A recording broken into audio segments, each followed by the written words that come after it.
Makhosi umdlalo osele nikhuluma naye bakithi-ke kanti ngokusebenza ngilaphaya ePietermaritzburg eMaqonqo. Ngizothanda ukuthi nginamukele nonke ngobuningi benu bakithi ngize ngingene nje phakathi kwaleli khaya nihlale phansi sinethezeke. Nginethemba lokuthi iloko nalokho esisuke sikuqophile ngaleso sikhathi khona lowo muntu osuke ezosizakala ngalelo langa bakithi. Ngiphinde ke futhi nginikhumbuze ukuthi ningakhohlwa ukuthi ni-subscribe niphinde futhi nithele all ama-notifications ukuze njalo uma ngabe ukhona ivideo esithe sayiqopha nawe phela izokwazi ukuthi isheshe ifinyelele kuwena, kakhulukazi abaqala kubonela ipage lethu. Ningakhohlwa bakithi ukuthi ni-subscribe, okay?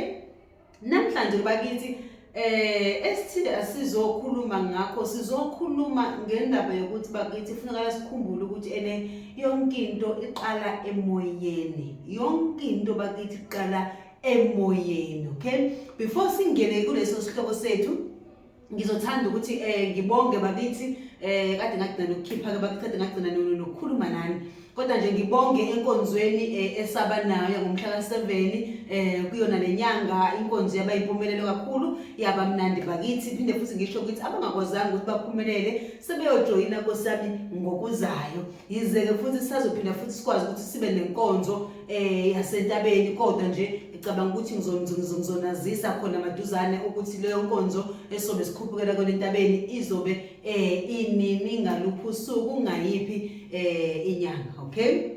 Sibuyele esihlokweni sanamhlanje bakithi engithe ke sizosikhulumani ukuthi yonke into iqala emoyeni bakithi. Yiloko ngizokukhuluma namhlanje ukuthi ziningi izinto esingazinaki ezenzekalayo, kodwa manje ugcineke kwesinye isikhathi sesilimala ngenxa yokuthi asinaki noma izinto asizilandeleli, ikakhulukazi ezintweni esuke sivezelwa zona, okay? Ngiyaphikela ngiyakhona ukuthola umuntu kwesinye isikhathi ukuthi cha uzovezelwa esibonakalisweni, kodwa manje avezelwe ukuthi ngenze nje umzekeliso mhlawumbe ngesichitho azophupha amakaka aphuphe zonke lezi zinto. Angithi yabona ukuvezelwa izinto ezifana nalezo ezizayo kuwena. Ngithi yabona uthi mangabe usuvezeliwe ngalezo zinto kodwa zingabi khona izinyathelo wena ozithathayo until into izigcina isifinyelela kuwena, izomosha esimeni sempilo yakho. Ilapho la ngifike khona, ngifike ekutheni into mangabe uvezele yona ikhulekele bakithi. Zama izaba, zama ukuthi yipi into ongayenza ukuvimba leyanto wena osukhombiswe yona kithi bakithi.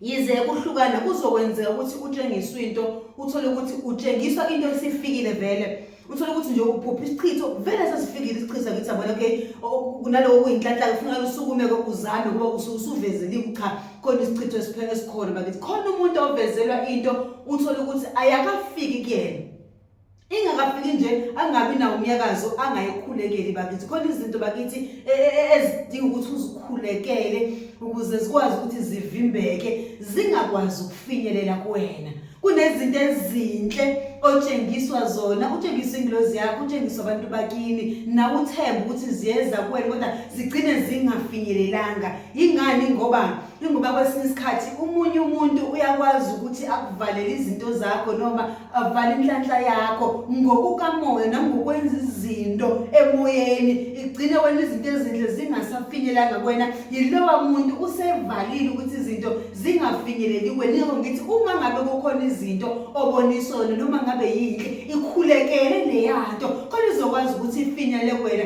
Iba nezinto makumele ube umuntu uzohlangabeza isimo sento eyinhlanhla. Uma ngabe ukhona into ovezelwe uzohlangabeza inhlanhla, kwenze nalokho. Khona into uzokwazi ukuthi izokwazi ukufinyelela kuwena. Thandaza, memeza uNkulunkulu wakho ukuze noma ngabe isitha siyazama ukufuna ukubloka into yakho, singezoba nawo amandla, singezokwazi ukuthi sibloke lento kufunakala ukuthi ifike kuwena bakithi. Abanoma iyazokala lento engizama ukuyichaza. Nokubi-ke ngokunjalo uyakwazi bakithi ukuthi uvezelwe into ezokwenzeka engakafiki, kodwa uyakwazi ukuyivimba wena ngomkhuleko. Uyakwazi ukuthi uyivimbe okungenani nangezinye izinto, kodwa nje kakhulukazi umkhuleko. Ngeke ngithi mina uma ngabe ukhona into ovezelweni kodwa wabona ukuthi lento engivezile yona ayiyinhle kuvuka ngalesi la kuphela khona uthongo ngaphela uzophaphama ukhumbule ukuthi ngivezile into ethize kodwa engeyinhle vuka uthandaze vuka uyinqobe ngokukamoya vuka ulwisane naleya nto ngoba kwesinye isikhathi uvezelwe into usuke usanikezwa ithuba ingilozi yakhe isukunikeza ithuba ukuthi bheka buka khona into ezayo ukuthi ilwa wena ukuthi ke manje le yanto ekuthiwa uyenza mayingafinyeleli kuwena mayingayifiki le ngozi ezayo suke ivela ngaleso sikhathi uma ngabe kokuhle kukhulekele bakithi iloko engizokukhuluma namhlanje ukuthi kufanele sikhumbule ukuthi zonke izinto zenzeka yonke into iqala emoyeni bakithi okuhle uqala emoyeni okubi kuqala emoyeni kuba kuwena kwesinye isikhathi ukuthi wenze njani ngezinto ezizayo kuwena noma wenze njani wena ngezinto osuke utshengiswa zona kusuke sekulele kuwena kwesinye isikhathi ngoba abantu banenhlanhla abantu bakubo noma ingilozi yakini noma ingilozi yakho isheshe ikutshengise zonke izinto kodwa uma ngabe umuntu odebeselayo njalo wena uzophaphama ngoba nakusulimele athi umuntu yazi ukuthi lento ngeke ngayithonga yazi into efana le ngeke ngayiphupha kodwa uke wayiphupha mhlawumbe ngenyanga edlule ingakafiki kodwa wangenza lutho ngalokho uke watshengiswa into athi omunye kwesinye isikhathi ufunda la athi omunye kwesinye isikhathi mina ngiyaziphupha zonke izinto ezinhle ngiphupha imali kodwa akufiki nokugodwa sekunesikhathi angithi manje ingilozi yakho iyakutshengisa ukuthi ikhona into efana nale empilweni yakho wena funayo mangabe izinto ubona ukuthi azifinyeleli ukuthi zivinjwa yini ngoba kusuke kukhona lento esuke ivimba izinto zakho ngeke kuhlezi ubonisa izinto ezinhle ubona imali bonani zonke izinto ezikhomba inhlanhla zonke izinto ezikhomba okuhle obona ukuthi ngokukamoya lezi zinto sezikhona ezakho kodwa manje azifinyeleli kuwena kusuke kukhona ngaleso sikhathi into esuke ivimbile funa ukuthi yini kanti kwesinye isikhathi zivimbeka izinto nje nawe awukhuthaleli ngisho ukukhuleka ukuthi mawutshengiswa into eyikhulekela lonto ukhuleke enkosini yakho ukuthi makungabi khona into inkosi ezovimba 1 no 2 engithe ngaboniswa wona isibonakalisweni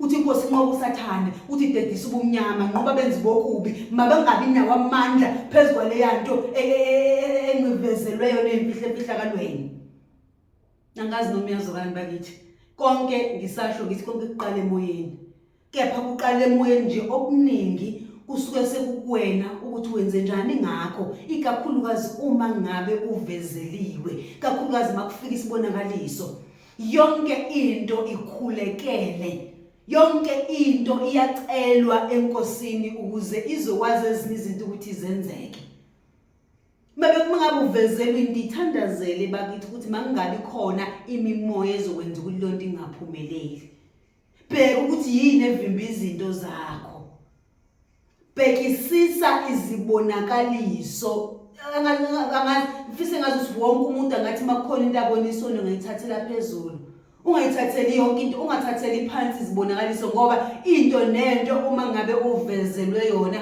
kusuke kunesizathu musu ukuthi movezela into uthi ayithiwa kuzokwenzeka ukuthi ngibone ukuthi nokuthi bese ukuphela kanjalo mangabe kokuhle kungagcina kungafinyelelanga kuwena uma ngabe kukubi ngizogcina kufinyelelile kuwena uma kade ungezokhuleka indaba injalo nje namhlanje bakithi ngizocela ukuthi ngime lapho nje kodwa nje iloko bengizokukhumbuza abantu namhlanje ukuthi yonke into iqala emoyeni engathi zonke izinto singazilandelela kungabi khona izinto esizozithatha kancane ngoba ekugcineni kunezinto ezigcina sezisiphutha kanti sibonisiwe noma egcina sezifikile kuthina zifika kambi kanti sibonisiwe kepha sanganaka ngizothanda ukuthi ngime lapho namhlanje izophinda ibonane ngokuzayo sokuzana